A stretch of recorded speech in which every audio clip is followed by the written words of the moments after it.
আমাদের এখানে তোমাদের কাঠবিড়ালি দেখিয়েছিলাম, তো কাঠবিড়ালি প্রত্যেক দিন খাবারের খোঁজে এখানে আসে। তো কালকে দেওয়া হয়নি রুটি, আজকে দিয়ে দিয়েছি। প্রতিদিন দেওয়ার চেষ্টা করি। তো এই রুটিগুলো একটু পরে এসে দেখব সব খেয়ে নিয়েছে। আর দেখাই তোমাদেরকে আমার গাছের ফুলগুলো অনেকদিন পর আবার।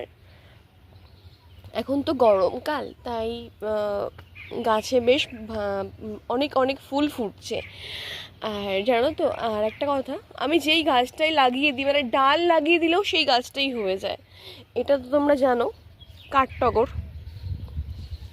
ছোট্ট গাছ, একটা গামলার মধ্যে লাগিয়ে দিয়েছিলাম, তো হয়ে গেছে, ফুল অনেক ফোটে। আর এটা তো তোমরা জানো নাগচম্পা।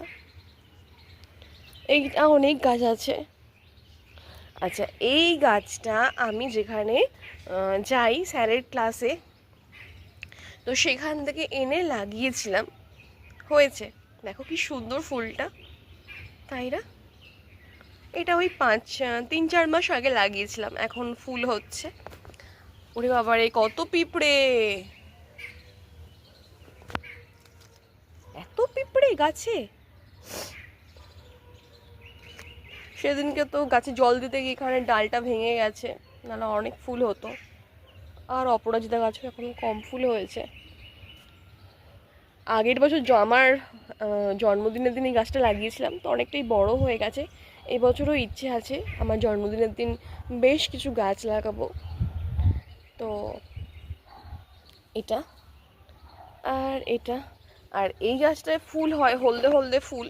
তো এই মুহূর্তে হয়নি, এটা আমি অন্য জায়গায় শিফট করব। আসলে সময় পাচ্ছি না সত্যি কথা বলতে, মানে টব এনে মাটি ভরে গাছ লাগানো।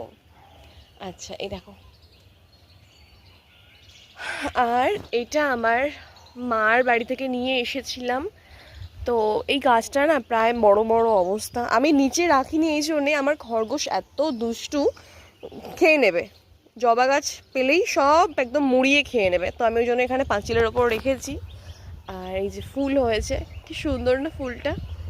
এই যে অনেকগুলো কুঁড়িও হয়েছে, একটা, দুটো, তিনটে, চারটে, অনেকগুলো। ও বাবা, অনেকগুলো কুঁড়ি হয়েছে, ওয়াও!